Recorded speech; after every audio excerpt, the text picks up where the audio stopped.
पढ़ रहे हैं और थोड़ा सा हम देख रहे थे। वैसे तो कल के लेक्चर में हमने ये बात थोड़ी सी प्लानिंग करनी है, आज हम चैप्टर 8 कंप्लीट हो जाएगा इंशाल्लाह हमारा। तो फिर कल हम देखेंगे कि हमारे एंड पर अब पेंडिंग क्या रह गया। एक तो चैप्टर 9 नजर आता है, छोटा सा चैप्टर है, उसमें तो इतना लंबा काम नहीं है।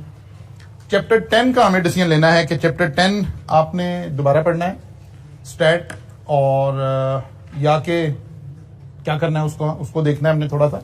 वो इतना ज्यादा फिलहाल एग्जामिनेशन में उसका वेटेज बिल्कुल नहीं है, क्योंकि वो वाली टेक्निक से एग्जामिनर सवाल नहीं बनाता। हाँ, एमसीक्यूज उसमें से 1-2 डाल के उसको इंटैक्ट रखता है चैप्टर 10 को, लेकिन उसके ऊपर हम खैर डिसीजन ले लेंगे। और एक चैप्टर हमने थोड़ा सा और आगे से पढ़ना है अदनान साहब वाले एरिया में से। कौन सा है चैप्टर नंबर? वो रिस्क वाला।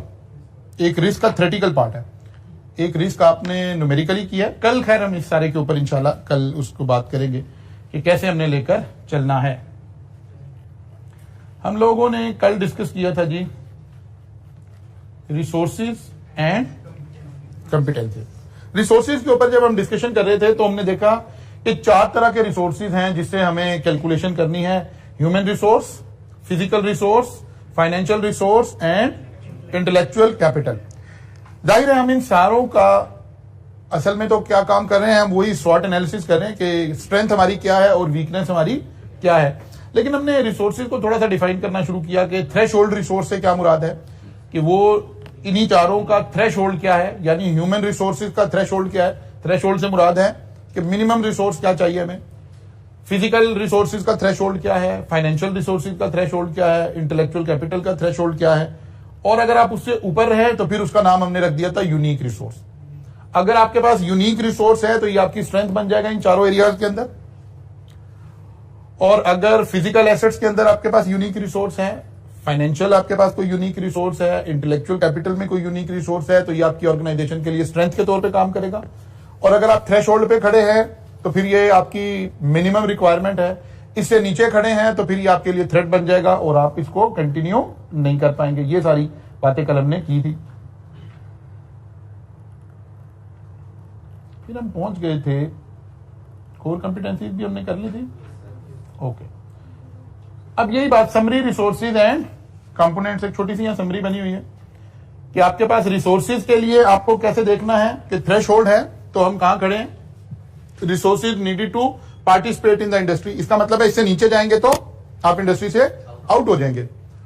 और यूनिक रिसोर्सेज का क्या मतलब है, अब आपको कोई कंपेटिटिव एडवांटेज हासिल है, आपके पास वो रिसोर्सेज हैं जो कंपेटिटर के पास नहीं है, आप कंपीट कर रहे हैं, आप अपने ब्रांड को अपलिफ्ट कर सकेंगे, आप मार्केट शेयर बेहतर ले सकेंगे, आप प्राइस ज्यादा अच्छी चार्ज कर सकेंगे। और कॉम्पिटेंसीज के अंदर भी ऐसे ही था। हमने कहा जी एक थ्रेशोल्ड कॉम्पिटेंसीज है। कॉम्पिटेंसीज क्या था, हमने कहा ये किसी काम को करने की सलाहियत का नाम है। तो कॉम्पिटेंसीज या आपके पास थ्रेशोल्ड पर हैं या आपके पास कोर कॉम्पिटेंसीज हैं। कोर कॉम्पिटेंसीज के लिए हमने लफ्ज कोर कॉम्पिटेंसीज यूज किया था, यूनिक कॉम्पिटेंसी यूज नहीं किया था। मुराद एक ही थी, बात एक ही थी कि अगर आपके पास कोई कोर कॉम्पिटेंसीज हैं तो ये आपको अगेन कंपेटिटिव एडवांटेज प्रोवाइड करेंगी, आप अपने कंपेटिटर से ज्यादा बेहतर परफॉर्म कर सकेंगे, ज्यादा अच्छा परफॉर्म कर सकेंगे। और कंपेटिटिव एडवांटेज हम कई दफा देख चुके हैं कि 2 एंगल से बातों को देखने की बात है, या आप सेम प्रोडक्ट प्रोड्यूस कर रहे हैं लेकिन प्राइस कम है, या फिर आप कॉस्ट लीडरशिप में हैं। आप इसी कॉन्सेप्ट को फिर थोड़ा सा और आगे लेकर चल रहे हैं। क्या लिखा हुआ है जी, capabilities and competitive advantage. Competitive advantage का जिक्र अगेन एंड अगेन आ रहा है और वही 2 बातें यहां लिखी हुई हमें नजर आ रही हैं कि या तो आप क्या कर रहे होंगे, चीजें सस्ती बेच रहे होंगे, या बेटर क्वालिटी सेम प्राइस पर प्रोवाइड कर रहे होंगे। कैपेबिलिटीज की डेफिनेशन आ गई थी और हमने इसे 2 तरह से डिफाइन किया था कि capabilities are the ability to do something. किसी भी इदारे का किसी काम को करने की जो सलाहियत है, एक, क्योंकि जब भी आप कोई काम कर रहे होंगे तो वो जो हमने अभी रिसोर्सेज पढ़े हैं, ये उन 4 रिसोर्सेज की एक कोऑर्डिनेटेड एफर्ट होगी। यानी आपके पास इंटेलेक्चुअल प्रॉपर्टी भी है, आपके पास ह्यूमन रिसोर्स भी है, आपके पास फाइनेंशियल रिसोर्स भी है, आपके पास एसेट्स भी हैं। इन 4 को आप कोऑर्डिनेटेड एफर्ट जब आप लगाएंगे तो उससे कैपेबिलिटी क्रिएट होगी कि ये काम करने की सलाहियत आपकी क्या है। इससे हमें पता चलेगा कि हमारी ऑर्गेनाइजेशन का स्टेटस कंपैरेटिव टर्म में कहां खड़ा हुआ है। अच्छा जी, फिर हमने कहा कि एक टर्म हमने डिफाइन की डायनामिक कैपेबिलिटी। हमने कहा डायनामिक कैपेबिलिटी का कॉन्सेप्ट यहां से आया कि जब आपको कोई भी कंपेटिटिव एडवांटेज हासिल है तो वो आज की तारीख की बात हो रही है। हो सकता है वो बिल्कुल शॉर्ट टर्म में हो, बाकी लोग भी उसको फौरी तौर पे एक्वायर कर लें, तो हमने कहा डायनेमिक कैपेबिलिटीज एक ऐसी कैपेबिलिटी का नाम है जो कंटिन्यूअसली कैपेबिलिटीज अडॉप्ट करने का नाम है कि ठीक है, जब लोग यहां पहुंचेंगे तो हम यहां से आगे जा चुके होंगे। मैंने कल भी एग्जांपल आपको दी एप्पल की, सैमसंग की, हर वो कंपनी की जो लीड कर रही है। तो जाहिर है बाकी लोग उसे फॉलो कर रहे हैं, लेकिन फॉलो करने वाले जब वहां पहुंचेंगे तो वो इससे ज्यादा आगे जा चुके होंगे, इससे ज्यादा रिसर्च एंड डेवलपमेंट में आगे जा चुके हुए होंगे। लोग अमेजोन के मॉडल को जाहिर है कॉपी करने की सारी दुनिया में कोशिश कर रहे हैं, लोग गूगल के मॉडल को सारी दुनिया में कोशिश कर रहे हैं। तो अब वो लोग भी ट्रैवल कर रहे हैं, लेकिन ये कंपनीज भी ट्रैवल कर रही हैं और इनकी कैपेबिलिटी ज्यादा है, इनके पास बजट ज्यादा है, इनका R&D ज्यादा है, इनके पास ह्यूमन रिसोर्स ज्यादा है, तो गूगल ज्यादा बेहतर परफॉर्म कर सकेगा बाकी उसकी। अगर तो ये वाला कॉन्सेप्ट है तो हम कहेंगे कि फिर इन इदारों के अंदर कौन सी क्वालिटी है? डायनामिक कैपेबिलिटी है कि ये कंटिन्यूसली चीजों को आगे लेकर जाएंगे और कंपेटिटिव एडवांटेज को कंटिन्यू करेंगे, उसको आगे लेकर चलेंगे। फिर एक कॉन्सेप्ट आ रहा है जी, cost efficiency and strategic capability. अच्छा, कॉस्ट एफिशिएंसी पे आपका कहीं भी जिक्र आ जाएगा इस सिलेबस में। कॉस्ट एफिशिएंसी का क्या मतलब है? कॉस्ट इफेक्टिवनेस, मिनिमम कॉस्ट के जरिए से हम चीजों को प्रोड्यूस कर सकें। तो कॉस्ट एफिशिएंसी में आपको दो नाम कहीं लिखने चाहिए। एक TQM का लफ्ज आप लिख लिया करेंगे, टोटल क्वालिटी मैनेजमेंट, और एक काइजियन कॉस्टिंग।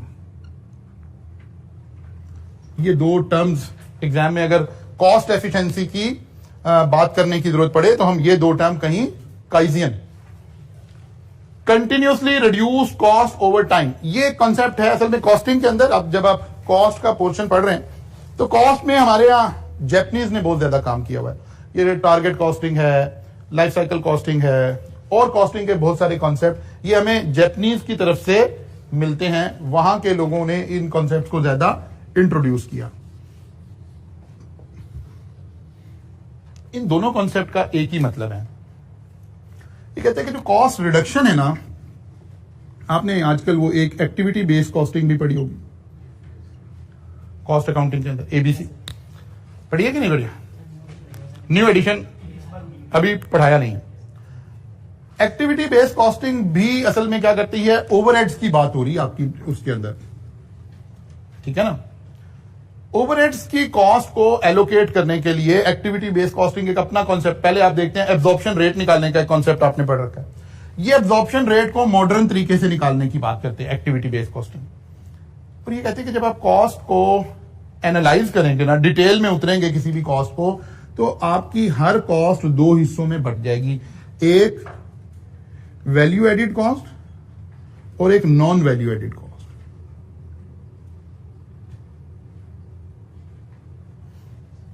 ठीक है, कॉस्ट तो हर उस चीज का नाम है जहां हमारे पैसे खर्च हो रहे हैं, लेकिन वो कहते हैं आप अपने कॉस्ट का एनालिसिस करें और कॉस्ट को कैटेगराइज करें। वैल्यू एडिड कॉस्ट का मतलब है ये वो कॉस्ट है जो कस्टमर बियर करना चाह रहा है, और अगर आप इस नाम पर उससे पैसे लेंगे तो कस्टमर आपको पैसे भी देगा। लेकिन ये वो कॉस्ट है जो फ्री में कस्टमर को मिले तो वो खुश हो जाता है, लेकिन अगर कहें कि इस चीज के पैसे दें तो कहते हैं मुझे तो चाहिए नहीं, आपको किसने कहा मुझे दें। मैंने लास्ट टाइम भी आपको कहा था कि वो आप AC खरीदने गए और वो डिब्बा टूटा हुआ था, तो उन्होंने कहा जी डिब्बा तो मुझे चाहिए नहीं। काइजियन कॉस्टिंग ये कॉन्सेप्ट देती है कि कोई शख्स जो कॉस्ट के ऊपर काम करना चाहता है ना, और वो चाहता है कि मेरी कॉस्ट रिड्यूस हो जाए, तो कहता है कि जरूरी नहीं है कि आप कोई बड़ा मेजर चेंज लाएंगे तो कॉस्ट रिड्यूस होगी। वो कहता है ये एक कंटिन्यूस प्रोसेस का नाम है। आपके सारी ऑर्गेनाइजेशन, सारा इदारा इसके ऊपर ट्रेंड होना चाहिए कि हमारा जो कॉस्ट का ग्राफ है ना, that should be downward sloping. क्या आप बहुत माइनर कॉस्ट में रिडक्शन करें, लेकिन आपको हर मर्तबा पिछले से कॉस्ट रिड्यूस करनी है। यानी अपने प्रोसेस को इतना माइन्यूटली आपने स्टडी करना है कि आप कंटिन्यूसली देख रहे हो कि अब कस्टमर की नजर में क्या चीज वैल्यू एडिड रहेगी और क्या नहीं रहेगी, और नॉन वैल्यू एडिड एक्टिविटीज को आप रिमूव करते रहें कंटिन्यूसली करते रहें, भले वो पेनीज में सेविंग हो रही हो। काइजियन का मतलब ही उस लैंग्वेज में पैटी के सेंस में है, माइनर पैटी। मतलब हम कह रहे हैं यार एक क्लास हो रही है ना, तो अगली क्लास के दरमियान 5 मिनट का गैप है। लेट्स से एक बच्चे निकल के जा रहे हैं, 5 मिनट के बाद दूसरे बच्चे क्लास में एंटर हो रहे हैं। हम कहते हैं यार हमें हर एज अ नेशन हमें सबको ये आदत होनी चाहिए कि जैसे ही हम रूम खाली कर रहे हो तो हम लाइट्स ऑफ कर दें। अब 5 मिनट्स लाइट ऑफ होने से कितनी बिजली की बचत हो जाएगी, ये कॉन्सेप्ट कहता है ये नहीं सोचना, बल्कि आपने देखना है कि यार ये 5 मिनट कोई वैल्यू ऐड कर रहे थे कि नहीं कर रहे थे। नहीं कर रहे थे, इसको रिमूव होना चाहिए। तो टोटल क्वालिटी मैनेजमेंट और काइजियन कॉस्टिंग, ये बस आपने जब भी इस तरह का जिक्र आए तो ये आपके सिलेबस में दोनों टॉपिक नहीं है, लेकिन आपने इसका नाम जरूर लिख देना है कि total quality management and kaizen costing की मदद से हम कंटिन्यूसली कॉस्ट रिडक्शन की बात कर रहे होंगे। तो ये दोनों कॉन्सेप्ट हमें कहते हैं कि आपने कंटिन्यूसली कॉस्ट को रिड्यूस करने की बात करनी है हर बजट में। बजटिंग अभी आप पढ़ने लगे हो, हर बजट में अगली दफा हमने टारगेट रखना है कि हमारी कॉस्ट फर्दर कम हो जाए। किसकी मदद से? एफिशिएंसीज की मदद से या non value added cost remove करने की मदद से। चलिए, वो कह रहा जब आप ये सारा काम कर पाएंगे तो फिर जाहिर है आपकी अगर कॉस्ट कम होगी तो फिर आपको कंपेटिटिव एडवांटेज आना शुरू हो जाएगा। अगर कंपेटिटर का वेस्टेज ज्यादा है और आपका वेस्टेज कम हो गया, competitor non value added activities add कर रहा है और आपने वो रिमूव करनी है, तो ऑब्वियसली आपकी कॉस्ट सेविंग हो गई है, आप लो कॉस्ट पर चीजें बेच सकेंगे और आपको कंपेटिटिव एडवांटेज हासिल हो जाएगा। फिर वो कहते हैं ये जो एफिशिएंसीज हैं इनको अचीव करने का आपके पास दो ऑप्शन है। एक ऑप्शन है इकोनॉमीज ऑफ स्केल की और दूसरी ऑप्शन है इकोनॉमीज ऑफ स्कोप की। इकोनॉमीज ऑफ स्केल से क्या मुराद है? लार्ज, उस पर हम लार्ज स्केल पर या ऐसे पर कहें, इकोनॉमीज ऑफ स्केल को इकोनॉमिक ऑर्डर क्वांटिटी का एक कॉन्सेप्ट पढ़ा था आपने, या होल्डिंग कॉस्ट और कैरिंग कॉस्ट को हम क्या कर रहे थे कॉस्ट के अंदर। यहां भी आपने वो डेटर्स मैनेजमेंट और क्रेडिटर्स मैनेजमेंट पढ़ी है इधर आपने अपने इस वाले अदनान साहब के पोर्शन में, कि हमें डेटर कितने होल्ड करने चाहिए, क्रेडिटर कितने होल्ड करने चाहिए। तो हम असल में क्या कर रहे होते हैं, कुछ चीजों को बैलेंस कर रहे होते हैं। इकोनॉमीज ऑफ स्केल का यही मतलब है कि जरूरी नहीं बल्क में ही बनाएंगे तो इकोनॉमीज ऑफ स्केल आएगी। बाद दफा किसी चीज की कोई इकोनॉमिक ऑर्डर क्वांटिटी होती है कि इस क्वांटिटी में बनाएंगे, इस मल्टीपल में बनाएंगे तो कॉस्ट मिनिमम आएगी, इसको क्रॉस करेंगे तो कॉस्ट एक्सीड कर जाएगी। वो कहते हैं इस बात को बड़ी अहमियत हासिल है, लेकिन आमतौर पर इकोनॉमीज ऑफ स्केल को हम आउटपुट लेवल के साथ ही लिंक करते हैं, क्योंकि फिक्स कॉस्ट हमारा एक मेजर पोर्शन होता है। तो जितना आप प्रोडक्शन ज्यादा करेंगे फिक्स कॉस्ट उतनी इररेलेवेंट होती जाएगी, कम होती जाएगी। हत्ता कि जब ये चाइनीज ने अपना रेवोल्यूशन प्लान किया और ये कौम हमारे से ज्यादा बुरे हालात में थी, ठीक है ना, इकोनॉमिकली हर लिहाज से नशे में डूबी हुई, बुरा हाल। लेकिन जब इन्होंने रिवाइवल किया तो इन्होंने उस वक्त, अभी बिल्कुल चाइनीज कुछ नहीं थे, इन्होंने कुछ इस तरह के फोरकास्ट बनाए। इन्होंने कहा कि हम अक्रॉस द ग्लोब जो प्रोडक्शन हो रही है पूरी दुनिया की, उसका 50% हम प्रोड्यूस करेंगे। तो लोग हंस रहे थे उस वक्त कि ये अभी नशे में डूबी हुई कौम ये क्या बातें कर रही है। लेकिन अगर आज हम देखें तो मोर और लेस शायद ऐसा ही हो गया, ठीक है ना। उस वक्त जहां बहुत सारी दूसरी बातें उन्होंने असिस्ट किया इस चाइनीज को अपना रेवोल्यूशन प्लान करने में, वहां एक ये कॉन्सेप्ट भी था कि गवर्नमेंट ने दो बड़े कॉन्सेप्ट उस वक्त वहां इंट्रोड्यूस किए अवाम को। और अगर ये आप प्रोड्यूस करें, जो कुछ आप प्रोड्यूस कर सकते हैं ना, जो आपकी कैपेबिलिटीज है, आप प्रोडक्शन हमें दे दें। जो भी आप प्रोड्यूस करेंगे गवर्नमेंट उसको बाय कर लेगी कॉटेज इंडस्ट्री से। और गवर्नमेंट का जो एक्सपोर्ट प्रोसेसिंग जोन है ना, दैट विल डिसाइड कि यार ये चीज दुनिया के किस हिस्से में बेची जा सकती है, कैसी क्वालिटी है और दुनिया के किस हिस्से में बेची जा सकती है। तो जो कॉटेज इंडस्ट्री वाले लोग थे ना, स्मॉल इंडस्ट्रीज वाले लोग थे, हमारे यहां भी दुनिया की हर जगह पर जो कॉटेज इंडस्ट्री है उसे सबसे बड़ा मसला होता है कि यार मैं अपनी चीजें सेल कहां करूंगा। उन्होंने वो हर्डल रिमूव कर दिया। उन्होंने कहा सेल आपका मसला नहीं है, आपको मार्कर बनाने आते हैं, आप मार्कर बनाने शुरू करते हैं। आपको कोई छोटी छोटी बास्केट्स बनानी आती हैं, आप वो बनानी शुरू करते हैं। आपको टॉयज बनाने आते हैं, वो बनाने शुरू करते हैं। Government will buy. गवर्नमेंट ने बाय किया और उसने पूरी दुनिया को टारगेट करके, अब गवर्नमेंट का फाइनेंशियल मसल बेहतर था, उसने उन चीजों को दुनिया में एक्सपोर्ट करना शुरू किया। शुरू में जैसे ये काम किया तो पूरी दुनिया को चाइनीज की प्रोडक्शन और चाइनीज का सस्ता होना और ये सारा पता चल गया। अब दुनिया भर से जो इंपोर्टर थे वो डायरेक्ट चाइना आना शुरू हो गए। अब वहां के बिजनेसमैन ने डायरेक्ट, अब वो गवर्नमेंट वाला कॉन्सेप्ट खत्म होना शुरू हुआ आहिस्ता आहिस्ता, और लोगों ने खुद ब खुद दूसरे के साथ बिजनेस करना शुरू कर दिया। फिर गवर्नमेंट ने एक दूसरा काम किया। जब गवर्नमेंट यहां से थोड़ा रिलैक्स हुई, उसने फिर दूसरा काम किया। उसने कहा यार हम एक्सपोर्ट प्रोसेसिंग जोन बना देते हैं, जगह बना देते हैं, यहां फैक्ट्री बना देते हैं। आपको ना तो इस जगह के कोई पैसे देने हैं, बल्कि बिजली भी यहां फ्री है। यानी कॉन्सेप्ट ये था कि आप बल्क में बैठ के प्रोड्यूस करें, इतनी बल्क में प्रोड्यूस करें कि फिक्स कॉस्ट इररेलेवेंट हो जाए। तो जब हम चाइनीज का मेथड ऑफ कॉस्टिंग देखते हैं ना, तो अगर आप चाइनीज के पास गए हैं और आप कह रहे हैं ये मार्कर मैंने खरीदना है, तो वो जो प्राइम कॉस्ट का कॉन्सेप्ट है ना आपका, डायरेक्ट कॉस्ट, वो सिर्फ डायरेक्ट कॉस्ट निकालते हैं उसमें अपना प्रॉफिट मार्जिन ऐड करते हैं और आपको कोटेशन दे देते हैं। वो फिक्स कॉस्ट चार्ज नहीं करते। वाई? Economy of scale. वो इतनी बल्क में चीजें बना रहे हैं कि इस मार्कर को जो फिक्स कॉस्ट आ रही है वो इतनी नॉन मेटीरियल है कि उसको कंसिडर करने की जरूरत नहीं है। यहां से एक कंपेटिटिव एडवांटेज आना शुरू हुआ। हम अगर अपनी हर चीज का इंपोर्ट अलाउ करते, हम तो कर ही देते हैं, आजकल चले थोड़ा सा बैन लगा हुआ है, वो भी किसी और रीजन से लगा हुआ है, इस कॉन्सेप्ट से नहीं लगा हुआ जो भी हम डिस्कस कर रहे हैं। अगर हम ओपनली कोई भी चीज चाइना से मंगवाते हैं तो वो हमारे से अच्छी क्वालिटी होती है और लो प्राइस होती है। कंपेटिटिव एडवांटेज इसी का नाम है। तो हमारी इंडस्ट्री कंपीट ही नहीं कर पाएगी। वो कह रहे हैं जब आपने कॉस्ट रिडक्शन की बात करनी है तो सबसे पहले देखना है कि क्या आपकी इंडस्ट्री इकोनॉमीज ऑफ स्केल पर खड़ी है। नहीं खड़ी तो सबसे पहले इसे अचीव करने की कोशिश करें। जब तक आपका वॉल्यूम ज्यादा नहीं होगा, इकोनॉमीज ऑफ स्केल पे नहीं आ पाएंगे, उस वक्त तक तो आप कंपीट कर ही नहीं सकेंगे।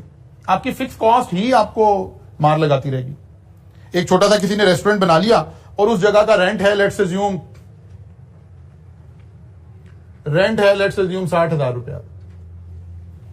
अब रेस्टोरेंट चल नहीं रहा, इसको फिक्स कॉस्ट ही 2,000 रुपया पर डे आ रही है रेंट की। ये कंपीट ही नहीं कर सकेगा। ये थोड़े से मील्स इसके सेल होते हैं, ये उस 2,000 को जब उसमें डालता है देखता है यार ये तो नुकसान हो गया। फिर और फिक्स कॉस्ट भी होगी, जाहिर है वर्कर भी होंगे, फलां भी होगा, फलां भी होगा। एक रेस्टोरेंट है उसका भी 60,000 ही रेंट है, लेकिन वो खूब चल रहा है। उसको ये देखने की जरूरत ही नहीं कि पर कस्टमर मेरा रेंट कितना आ रहा है, क्योंकि वो इकोनॉमीज ऑफ स्केल पे काम कर रहा है। तो सबसे पहले वो कह रहे हैं कि आपको क्या करना पड़ेगा, इकोनॉमीज ऑफ स्केल के ऊपर फोकस करना पड़ेगा, ताकि लार्ज वॉल्यूम में आप काम कर रहे हो तो फिर चीजों में कॉस्ट आपकी खुद ब खुद क्या होनी शुरू हो जाएगी, रिड्यूस होना शुरू हो जाएगी। फिर एक दूसरा कॉन्सेप्ट लिखा हुआ है इकोनॉमीज ऑफ स्कोप। वो कह रहे हैं एक तो है इकोनॉमीज ऑफ स्केल का तो मतलब है ज्यादा बड़े वॉल्यूम पर काम करना, हाई वॉल्यूम पर काम करना। इकोनॉमीज ऑफ स्कोप का मतलब है ऐसे काम करना कि जिससे आपकी कॉस्ट रिड्यूस हो जाएगी। मसलन मैं कोई एक इंडस्ट्री लगा रहा हूं और मेरी इंडस्ट्री का कोई एक वेस्टेज जो है ना वो क्रिएट होता है और मेरे पास इसका कोई इस्तेमाल नहीं, मैं इसको सेल कर देता हूं 2 रुपीज पर केजी के हिसाब से। लेकिन साथ वाले कंपेटिटर ने यही इंडस्ट्री लगाई है, वो इस रॉ मटेरियल को एज अ इनपुट यूज करके वो एक बड़ी वैल्यू एडेड चीज प्रोड्यूस कर रहे हैं।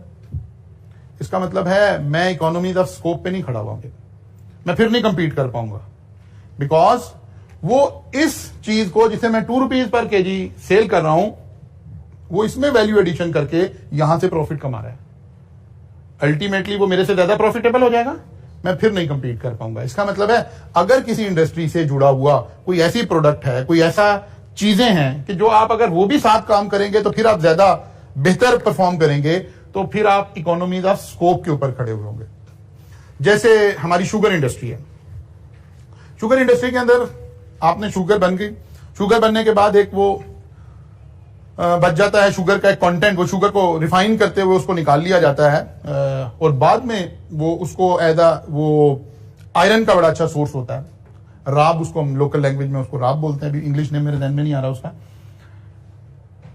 कुछ इंडस्ट्री जो अच्छे लोगों की इंडस्ट्री है, जो पढ़े लिखे लोगों की इंडस्ट्री है, जो इनोवेटिव लोगों की इंडस्ट्री है, वो उतना शुगर से पैसा नहीं कमा रहे जितना उस प्रोडक्ट्स को एक्सपोर्ट करके पैसा कमा रहे हैं, और बाकी लोग उसको जस्ट फेंक रहे। या लोकल इंडस्ट्री है जो आपकी लोकल गोलियां टॉफियां बनती हैं, कैंडीज बनती हैं, वो वहां से उसको क्योंकि वो मीठा होता है तो वो खरीद कर उससे गोलियां टॉफियां बना रही हैं।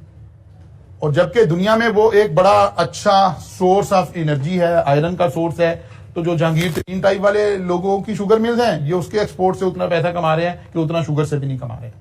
Actually this is called economies of scope, कि आप इस तरह से भी चीजों को देखें कि हम और पैसे कहां से निकाल सकेंगे ताकि हमारी कॉस्ट क्या हो जाए, फर्दर रिड्यूस हो जाए। तो इस डिफरेंस को समझना है जरा, economies of scale and economies of scope. और जैसा सवाल आजकल आ रहा है कोई 2-3 मार्क्स का, तो ये differentiate between economies of scale and economies of scope के ऊपर भी आ सकता है। फिर यही इन्होंने 2 एग्जांपल दे दिए इकोनॉमीज ऑफ स्केल और इकोनॉमीज ऑफ स्कोप की, वो मैंने एडिशनली ऐड कर दी आपको। इसके बाद एक अहम बात जो डिस्कस हो रही है, that is analysing strengths and weaknesses. ये वही शॉर्ट एनालिसिस की बात हो रही है, लेकिन अब ये जिक्र हो रहा है इन रिसोर्सेज का, कैपेबिलिटीज का शॉर्ट एनालिसिस। यानी वो कह रहा है जब आप strength and weaknesses in 4 area में इवैल्यूएट करने लगे तो आपको फॉलोइंग क्वेश्चंस अपने आप से पूछ लेने चाहिए।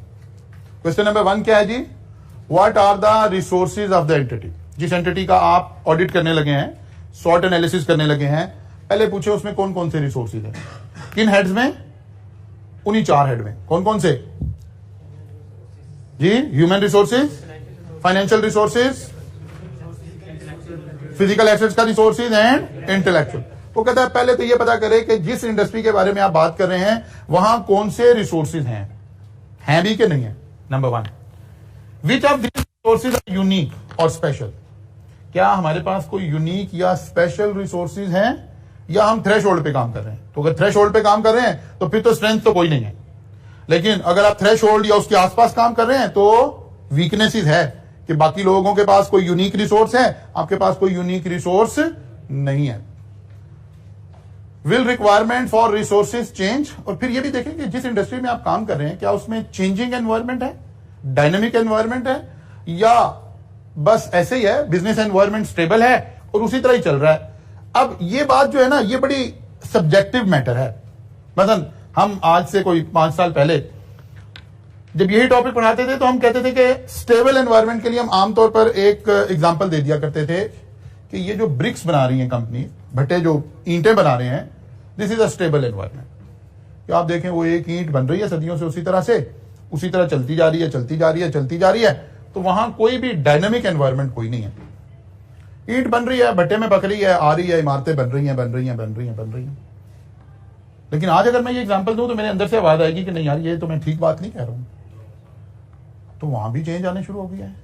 ठीक है, कंक्रीट के ब्लॉक्स आना शुरू हो गए। फिर कंक्रीट के ब्लॉक्स तो चले, हमारे रीजन में जहां हम रह रहे हैं यहाँ कंक्रीट के ब्लॉक्स इतने ज्यादा वो नहीं है, लेकिन अब वो एक ऐश की वो आना शुरू हो गई हैं, ब्रिक्स आना शुरू हो गई हैं।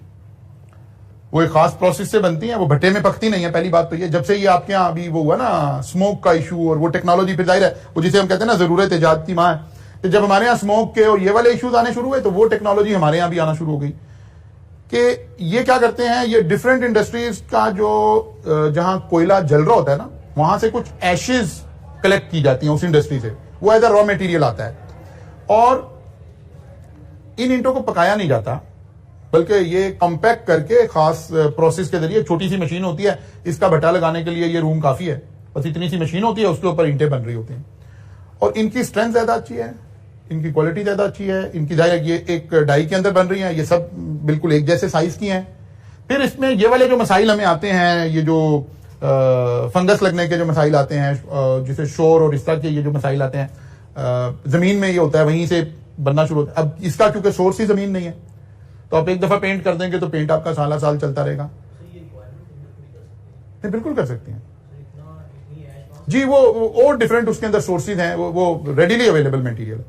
ये सिर्फ अभी हमारे यहाँ इतनी मकबूल नहीं हुई है, ये और थोड़े दिन स्मोक पड़ी और इस तरह का कोई गवर्नमेंट ने जरा इसको कंट्रोल किया तो हम सारे इसी पर स्विच हो जाएंगे, और इसके जो बाकी के इफेक्ट्स हैं वो बहुत ज्यादा पॉजिटिव हैं। जो बिल्डिंग की लाइफ है वो बड़ी अच्छी है, बिल्डिंग के आफ्टर बिल्डिंग बनने के जो बाद के मसाइल हैं वो बड़े अच्छे हैंडल हो सकते हैं इससे। तो इसका मतलब ये हुआ कि जब हम ये कहते हैं ना, वो लाइफ साइकिल कॉस्टिंग वाला कॉन्सेप्ट लगाएं कि जब हम ये कहते हैं ना ये बिजनेस डायनामिक नहीं है, नहीं वो भी डायनामिक ही होता है। हाँ, चेंज उसमें ज्यादा अरसे के बाद आती है। यानी इस ब्रिक्स की जो लाइफ थी, इसका साइकिल ज्यादा बड़ा था, इसलिए हमें लग रहा था कि ब्रिक्स की कोई लाइफ नहीं है, कि हमने अपनी जिंदगी में उसको चेंज होते नहीं देखा था। लेकिन मोबाइल हमें रोज चेंज होते नजर आ रहे थे, एलसीडी एलईडीज हमें रोज चेंज होती नजर आ रही थी, इसलिए हमें वहां लाइफ साइकिल समझ आती है, इधर समझ नहीं आती। तो कहने का मतलब यह है कि वो कह रहा है कि will requirement for resources change, तो पता चलेगा यस चेंज हो रही है, सर्कमस्टांसेस चेंज हो रहे हैं, हालात चेंज हो रहे हैं, रेगुलेशंस चेंज हो रहे हैं, कोई एक्सटर्नल फैक्टर चेंज हो रहे हैं, तो फिर हमें इसको देखना चाहिए।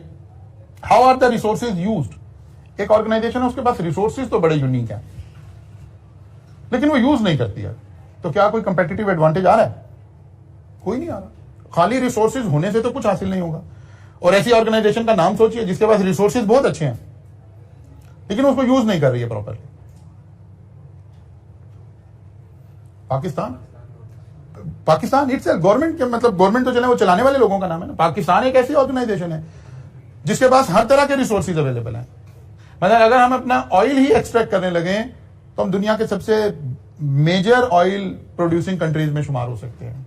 हम अपना गोल्ड एक्सट्रैक्ट करने लगे तो हम उसमें कहीं आगे जा सकते हैं। लेकिन अनफॉर्चुनेटली वो दुनिया का जो जाल बिछा हुआ है हमारे इर्द गिर्द, वो हमें करने नहीं देता है और हम वहीं खड़े हैं। रिसोर्सेज हमारे पास हैं लेकिन हम उसे एक्सप्लॉइट नहीं कर रहे हैं। इसी तरह कोई कंपनी हो सकती है, उसके रिसोर्सेज उसके पास हैं, लेकिन उसकी मैनेजमेंट स्किल्स अच्छी नहीं है, उसकी डिसीजन मेकिंग अच्छी नहीं है, उसमें जो बीओडी बैठा हुआ है वो रिस्क सीकर नहीं है, और वो उन रिसोर्सेज को एक्सप्लॉइट नहीं कर रहा, वहां से कंपेटिटिव एडवांटेज नहीं ले रहा, तो ऑब्वियसली खाली रिसोर्सेज होने का कोई फायदा नहीं है। क्या हम उन रिसोर्सेज से कंपेटिटिव एडवांटेज ले भी रहे हैं कि नहीं ले रहे हैं, ये बात हमने एनालिसिस करनी है। फिर यहां एक चार्ट इन्होंने बनाकर आपको दिखाया कि आपने असल में क्या करना है, रिसोर्स ऑडिट कर दे। रिसोर्स ऑडिट का क्या मतलब है कि आप रिसोर्सेज में चीजों को चेक करें कि हमारे पास क्या चीजें हैं, और इस ऑडिट के इन्हीं सवालों से पता चलता जाएगा कि आपकी वीकनेस है या आपकी स्ट्रेंथ है। मसलन सबसे पहले उन्होंने कहा जी ह्यूमन रिसोर्स, फिर उन्होंने थोड़ा एक्सप्लेन कर दिया कि इसमें part time, full time employees, consultant, सब कॉन्ट्रैक्टर, सब लोग शामिल हैं, यानी जो भी लोग ह्यूमन रिसोर्स आपको एचआर सर्विसेज दे रहे हैं वो सब शामिल हैं। वो कहते हैं इसको अगर आपने चेक करना हो कि हमारी ये स्ट्रेंथ है या वीकनेस है तो कैसे पता चलेगा, ह्यूमन रिसोर्स ऑडिट करके। वो कहते हैं उसमें हम क्या करेंगे, सबसे पहले size and composition of workforce. Size and composition का क्या मतलब है, कितने लोग हैं, ये तो साइज आ गया। कंपोजिशन, उसका मिक्स क्या है, मतलब हम कहते हैं एक कंस्ट्रक्शन की कंपनी है और हमारे पास 500 लोग हैं, ये तो साइज को शो कर रहा है। कंपोजिशन, वो कहते हैं भाई 100 इंजीनियर है और 400 वर्कर है, ये कंपोजिशन आ गई। तो हम कहेंगे अच्छा जबरदस्त यार, इंजीनियर भी हमारे पास बहुत अच्छी तादाद में है, वर्कर भी हमारे पास बहुत अच्छी तादाद में है, अगर ऐसा है तो ये हमारी स्ट्रेंथ हो सकती है। कब, जब ये थ्रेशोल्ड ना हो। और अगर बाकी कंपनी के पास किसी के पास 100 लोग हैं, किसी के पास 150 लोग हैं और हमारे पास 500 लोग हैं और हमारी कंपोजिशन भी बड़ी अच्छी है, तो ये हमारी स्ट्रेंथ हो सकती है। और अगर बाकियों के पास 1500 हैं तो फिर ये हमारी वीकनेस को शो कर रही है। इसका मतलब है हम कहीं थ्रेशोल्ड के आसपास खड़े। एफिशिएंसी ऑफ द वर्कफोर्स, हमारी वर्कफोर्स एफिशिएंट कितनी है, ये भी हमारी स्ट्रेंथ हो सकती है।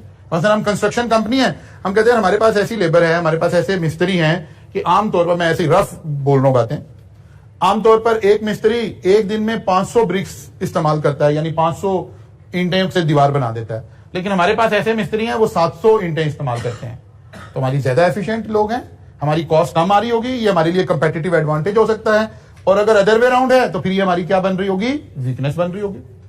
Flexibility of workforce, flexibility of workforce का मतलब है कि हमारे पास क्या ये सारे फिक्स सैलरी पर है। अगर तो ये फिक्स सैलरी पर हैं तो ये तो हमारे लिए ड्रॉबैक है। अगर हमें प्रोजेक्ट ना मिला तो 500 लोगों को सैलरी तो देनी पड़ेगी। और अगर ये फ्लेक्सिबल है कि नहीं, हमारा इनके साथ कॉन्ट्रैक्ट है कि हम जब भी बुलाएंगे ये आ जाएंगे और जब हमें नहीं जरूरत होगी ये चले जाएंगे, इसको कहते हैं फ्लेक्सिबिलिटी। इसका मतलब है ये तो बड़ी जबरदस्त बात है। अगर हमें 2 प्रोजेक्ट और मिल गए तो फिर हम और लोगों को बुला लेंगे। अगर फ्लेक्सिबिलिटी नहीं है तो ये फिर हमारे लिए ड्रॉबैक बन रहा होगा। रेट ऑफ लेबर वेस्टेज या लेबर टर्नओवर, कितने लोग हमें छोड़ कर जा रहे हैं। अगर ज्यादा लोग छोड़ कर जा रहे हैं तो ये हमारे लिए वीकनेस है। और अगर हमारा रिटेंशन रेट बहुत अच्छा है तो फिर ये हमारा स्ट्रेंथ है कि हमारा जो ट्रेन्ड रिसोर्स है वो हमारे पास रिटेन हो रहा है। Labour relation between management and workers, हमारे हालात क्या हैं, पीआईए वाले हालात हैं कि हर वक्त मैनेजमेंट और वर्कर वहां लड़ रहे हैं, स्ट्राइक्स हो रही हैं, तो फिर तो ये हमारे लिए वीकनेस है। लेकिन अगर हम कहते हैं नहीं बड़े आइडियल हालात हैं, हमारे यहाँ कभी भी आज तक स्ट्राइक नहीं हुई है, कोई मसला होता है लेबर मैनेजमेंट बैठकर उसको रिजॉल्व कर लेती है, फिर ये हमारी स्ट्रेंथ बन जाएगी।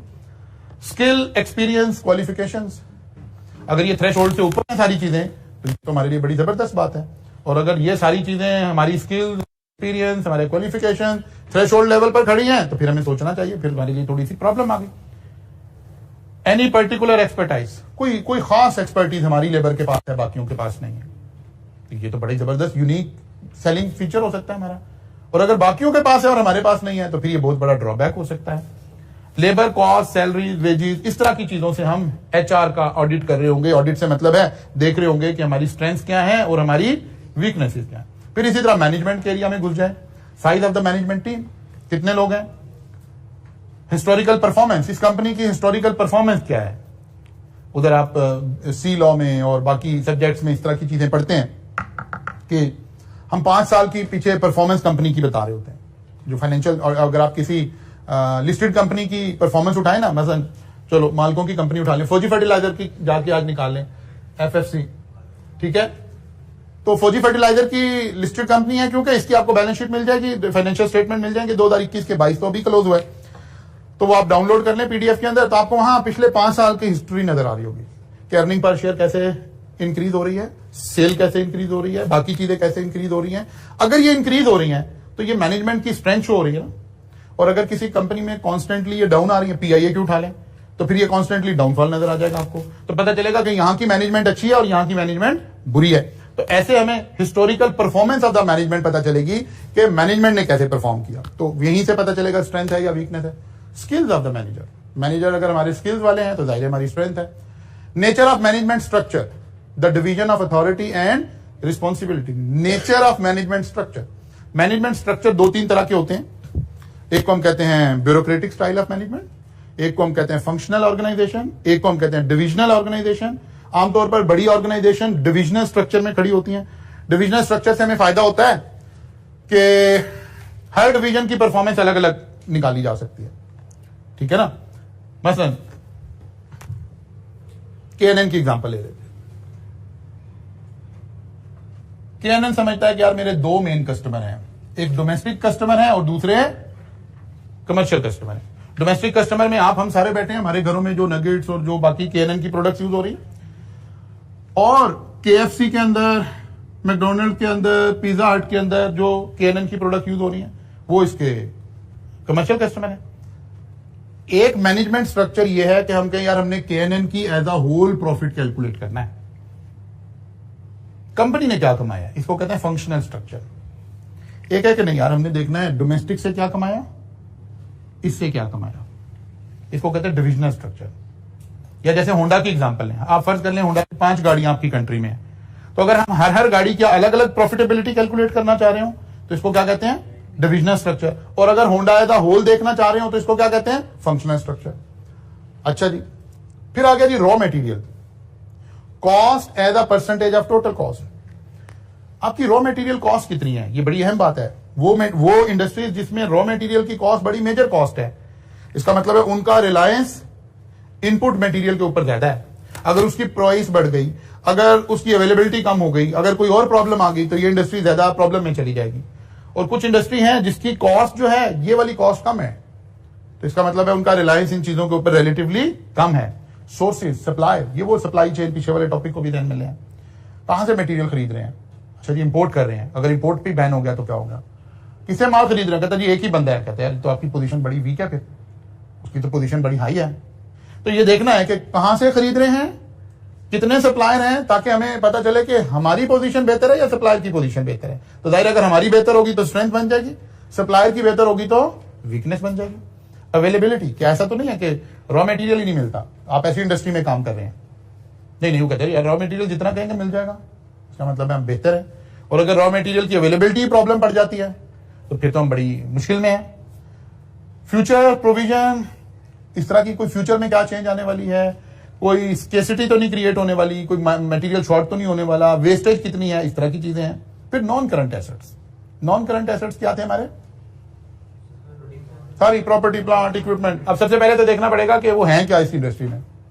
मतलब अगर हम एक ऑडिट फर्म का एनालिसिस कर रहे हो तो नॉन करंट एसेट की कोई वैल्यू नहीं, ठीक है ना। कोई प्लांट, मशीनरी कुछ भी नहीं, तो चंद कंप्यूटर और प्रिंटर पड़े हैं, वो तो कोई भी ले आएगा, कोई भी बना लेगा, इसकी कोई अहमियत नहीं है। लेकिन अगर कोई बड़ी हाईटेक इंडस्ट्री की बात हो रही है जहां सारा काम ही मशीनों से होना है, तो फिर तो सारी बात उसकी है। मसलन टिन पैक की मैंने पहले भी एग्जांपल क्लास में आपको कोट की थी कि ये जो आपके टिन पैक्स आ रहे हैं, अब टिन पैक में ये प्लांट इतना वो है, महंगा है कि इवन पाकिस्तान में कोक और पेप्सी के पास ये प्लांट नहीं है और उन्हें आउटसोर्स करवाना पड़ रहा है, किसी और से फिलिंग लेनी पड़ रही है। अब यहां नॉन करंट एसेट बहुत ज्यादा अहमियत के हामिल हो गए हैं। तो सबसे पहले तो देखना पड़ेगा, फिर देखना पड़ेगा कि अच्छा करंट एसेट हैं, अहम है, कितने पुराने हो गए हैं, उनकी लाइफ कितनी हो गई है, कितनी रह गई है, ये पुराने होकर ज्यादा अहम होते जा रहे हैं या कि खराब होते जा रहे हैं। मतलब एक प्रॉपर्टी कंस्ट्रक्शन कंपनी है, उनके पास प्लॉट पड़े हुए हैं, वो जितने पुराने हो रहे हैं उतनी उनकी वैल्यू बढ़ रही है। लेकिन एक कंप्यूटर मैन्युफैक्चरर है, उसके बाद पुराने कंप्यूटर बहुत ज्यादा पड़े हैं, तो उसका तो नुकसान हो रहा है। तो देखना पड़ेगा कि किस तरह के हैं, किस तरह की उनकी नेचर है। व्हाट अमाउंट द सेल्स, अच्छा एक हम रेशो कैलकुलेट कर लेते हैं रेशो एनालिसिस की तरह से कि कितना पैसा लगाकर हमने कितना प्रॉफिट कमाया, यानी नॉन करंट एसेट में जो टोटल इन्वेस्टमेंट आ रही है वो, और जो प्रॉफिट आ रहा है, इसको डिवाइड करके हम देखते हैं कि 1 रुपए के अगेंस्ट हम कितनी इन्वेस्टमेंट हमने की हुई है। ये एक रेशो निकालने का तरीका है। फिर देखना है कि टेक्नोलॉजिकली हम एडवांस हैं या आउटडेटेड हैं। आउटडेटेड है तो इसका मतलब है हम थ्रेशोल्ड से नीचे जा रहे हैं, फिर तो हमें इन्वेस्ट करना पड़ेगा। और अगर हम चले एट पार हैं तो फिर ठीक है, लेकिन अगर हम एडवांस हैं तो फिर हमें कंपेटिटिव एडवांटेज हासिल है। ऐसे हम चीजों को लेकर आगे चल रहे होंगे, ऐसे चीजों को ऑडिट कर रहे होंगे। इसी तरह से एक इंटेंजिबल्स की बात भी कर लें कि are there any intellectual right such as patent right, copyright. तो सबसे पहले देखना पड़ेगा क्या हमारे बिजनेस में कोई इंटेलेक्चुअल राइट है भी कि नहीं है। मतलब अभी हमने ब्रिक्स बनाने की बात कर रहे थे, तो हर भट्टे पे ब्रिक्स बन रही हैं, ब्रिक का स्टाइल भी एक ही है, उसमें कोई कॉपीराइट और कोई इस तरह की चीज नहीं है।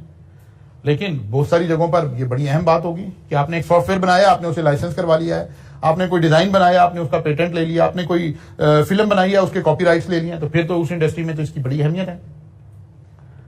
Are these valuable brand names, क्या कोई ब्रांड नेम, कोई अब मसलन जो भी बड़े बड़े दुनिया के ब्रांड हैं, उसके ब्रांड के नाम की इतनी कीमत है कि अगर आप फ्रेंचाइज सेल करते हो, कहते हैं भाई फ्रेंचाइज देंगे। मसलन मैकडोनल्ड्स की अगर आप फ्रेंचाइज लेना चाहें तो मैकडोनल्ड का दुनिया में फास्ट फूड में फ्रेंचाइज देने का सबसे मुश्किल प्रोसेस है।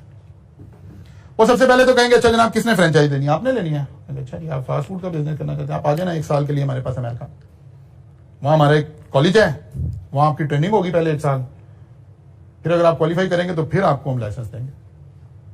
तो पहले आपका टेम्परामेंट देखते हैं, पहले ऑनर को ट्रेन करते हैं फास्ट फूड इंडस्ट्री के साथ, फिर वो उसके बाद में बाकी रिक्वायरमेंट आएगी कि अच्छा जी जगह आपके पास होनी चाहिए, ये होना चाहिए, वो होना चाहिए, ये वो। तो देखना है कि अब कोई बंदा वो क्यों जाके मैकडोनल्ड की, वो कहता है बस सिर्फ बाहर आपने हम लगाना है, कस्टमर खुद आएंगे। ब्रांड का मतलब ही यही है। एक है कि नहीं आपने कस्टमर क्रिएट करना है, एक है ब्रांड का मतलब है कस्टमर एग्जिस्ट करता है, बस आपने बताना है मैं अब यहां अवेलेबल हूं, तो फिर उस चीज के आप पैसे दे रहे होंगे। अच्छा जी, does organisation has identifiable goodwill, क्या ऑर्गेनाइजेशन की कोई गुडविल है। गुडविल का मतलब क्या है, एक तो आप अकाउंट्स में पढ़ते हैं, और एक दूसरा मतलब क्या है, क्या कस्टमर आपको जानते हैं, आपकी रिप्यूट कैसी है, क्या भले आप अच्छे हैं या नहीं है, ये भी जरूरी नहीं है। यानी ये जरूरी नहीं कि गुडविल उन्हीं लोगों की होगी जो बहुत अच्छे होंगे, नहीं, बस परसेप्शन है मार्केट में। मतलब चमन आइसक्रीम, लाहौर में हम खड़े होकर जब एग्जांपल ले रहे होते हैं, अब क्या चमन आइसक्रीम कोई बड़ी यूनिक आइसक्रीम है, कोई बहुत अच्छी आइसक्रीम है, नहीं है। लेकिन आप कहेंगे चमन आइसक्रीम की गुडविल नहीं है, तो ये आप माल रोड पे जाकर देख लें, उसके साथ 4 दुकानें और खुली हुई हैं, वो सारी खाली बैठी हैं और एक के ऊपर रश लगा हुआ है। तो गुडविल बस इसका नाम है। किसी भी खाने पीने की जगह पर, किसी भी जगह पर एक जगह पर रश लगा हुआ है और बाकी लोग खाली बैठे हैं, इसका मतलब है इसकी कुछ ना कुछ गुडविल है। फिर financial resources, what is the capital of the entity, अब कैपिटल है कितना, what are resources of new capital, what are sources of new capital.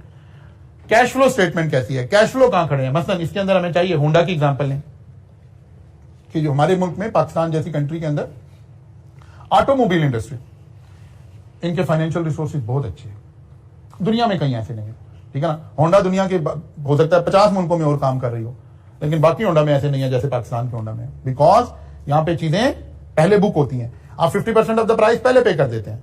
तो इन कंपनीज में आप होंडा की आज जाकर जरा बैलेंस शीट देखें तो बाकी कंपनीज में लोन फ्रॉम फलां जगह आ रहा होगा करोड़ों रुपया, और यहां आ रहा होगा एडवांसेस फ्रॉम कस्टमर, क्योंकि आप पहले पैसे ले लेते हैं। तो इसका मतलब है ये वाली कंपनीज, इनके फाइनेंशियल रिसोर्सेज बहुत अच्छे हैं, इनकी कैश फ्लो बहुत बेहतर है, ये तो एडवांस में पैसे ले लेते हैं। इसके मुकाबले में कोई और बिजनेस होगा जहां आप क्रेडिट पर माल बेचते हैं, तो आपकी कैश फ्लो तो खराब होगी, वहां पर वहां को आपको फाइनेंसिंग की जरूरत होगी, वहां वर्किंग कैपिटल फाइनेंस एक बड़ा मसला पड़ा हुआ होगा। ऐसे अब सारे रिसोर्सेज का यहाँ एक बड़ी अच्छी लिस्ट बना रखी है टाइप की किताब ने, कि आप एक नजर इस पर डाल दें तो आपको पता चलेगा कि ये सब क्या हो रहा है। एक आखिरी बात, इंटरनल कंट्रोल एंड ऑर्गेनाइजेशन, क्योंकि हो सकता है आप में से भी कुछ बच्चों ने ऑडिट ना पढ़ा हो। इंटरनल कंट्रोल, अब ये जब जो बच्चे ऑडिट पढ़ रहे हैं वो जरा मेरी इस बात को आसान करके मैं समझा रहा हूं, जाहिर है मैं ऑडिट नहीं पढ़ा रहा। इंटरनल कंट्रोल का मतलब होता है एक ऐसा सिस्टम डिजाइन करना जिसमें आप अपनी ऑर्गेनाइजेशन में जो चाह रहे हैं वो होता रहे, एम्बेजलमेंट ना हो और रिसोर्सेज मिस यूज ना हो। इसके लिए जो सेट ऑफ पॉलिसीज आपने बनाई हुई होती हैं, इसको हम इंटरनल कंट्रोल कहते हैं। यह भी ऑर्गेनाइजेशन का एक बहुत बड़ा एसेट होता है कि क्या कंट्रोल लगाया हुआ है कॉलेज ने इस वक्त, कि एक बच्चा कॉलेज में आए, एडमिशन ले, उसको राइज आईडी एलोकेट हो जाए, लेकिन पैसे किसी एम्प्लॉय की जेब में चले जाए, कॉलेज में ना आए। एम्बेजलमेंट, इसके ऊपर कंट्रोल क्या लगा हुआ है, क्या कंट्रोल है कॉलेज के पास कि एक बच्चा ऑनलाइन में एडमिशन ले, उसे एक्सेस मिल जाए और वो पैसे कॉलेज में भी आए हुए हों। अब इसके लिए जो पॉलिसीज बनी होंगी, उन पॉलिसीज का नाम क्या है, इंटरनल कंट्रोल। या आप चले गए पैकेजेस मॉल, चले गए हाइपर स्टार, चले गए, अब वो एक बड़ी जगह पर उन्होंने सारा सामान रखा हुआ है, ओपन है, ट्रॉली आपके पास है, आप चीजें खुद ही उठा रहे हैं, खुद ही परचेज कर रहे हैं। इस मॉल ने क्या कंट्रोल लगाया हुआ है कि आप जेब में चीज डालकर बाहर ना आ जाए, आप बगैर बिल के कोई चीज चोरी करके बाहर ना ले आए। Actually this is internal control. तो इंटरनल कंट्रोल हमें देखना है कि कितने इफेक्टिव हैं, कितने बेहतर डिजाइन है। फिर बाद दफा हम इंटरनल कंट्रोल बड़ा अच्छा डिजाइन कर लेते हैं लेकिन अप्लाई नहीं हुआ होता। खाली डिजाइन करने से तो कुछ फायदा नहीं होगा, फिर तो हम पाकिस्तान बन जाएंगे। हमने हमेशा से बहुत अच्छी पॉलिसीज डिजाइन की, सारा कुछ किया, लेकिन इंप्लीमेंट नहीं की, और हमारे ही बनाए हुए फार्मूलाज बाकी कंट्रीज ने इस्तेमाल करके वो बहुत आगे चले गए बिकॉज उन्होंने उनको अप्लाई भी कर दिया। तो वो कह रहा है कि यार ये सारा काम करके आपको पता चल जाएगा कि आपकी स्ट्रेंथ्स क्या है, वीकनेसेस क्या है। फिर इसने स्वॉट एनालिसिस को यहां दोबारा लाकर इनके साथ लिंक करके आपको बताते हैं। ठीक है, इसको आप रीड कर लेंगे। यहां स्वॉट एनालिसिस शुरू हो गया। ऐसे हमारा चैप्टर 8 जो है वो अपने इख्तिताम को पहुंच जाएगा। थ्योरेटिकल अभी वो ज्यादा इसमें से ना थ्योरेटिकल पूछ रहा है, वैसे देगा कैसे ये यहां नजर हमें थोड़ा सा आ रहा है। आगे 2-3 सवाल हमें नजर आएंगे, कल आएंगे तो डिस्कस करेंगे। रीड आउट करना है, इस सारे को रीड आउट करना है, इस सारे को रीड आउट करना है। कल आएंगे तो यहां 2 सवाल नजर आ रहे हैं पीछे एंड पर, फिर इनको सॉल्व करेंगे तो फिर यहां से देखेंगे। अभी तक जो ज्यादा मिजाज है हमारे मेरे वाले एरिया का, वो एग्जामिनर थ्योरेटिकली पूछकर इसमें से गुजारा आगे चला रहा है। लेकिन किसी भी सिनेरियो में, जैसे हमने शुरू में देखा था कि पेस्टल एनालिसिस और उसके अंदर ये सब उसी एक सवाल में असल में सब कुछ फुलफिल हो जाएगा, क्योंकि यहां से भी आप हर दफा क्या देख रहे हैं, आपकी स्ट्रेंथ क्या है और आपकी वीकनेसेस क्या है।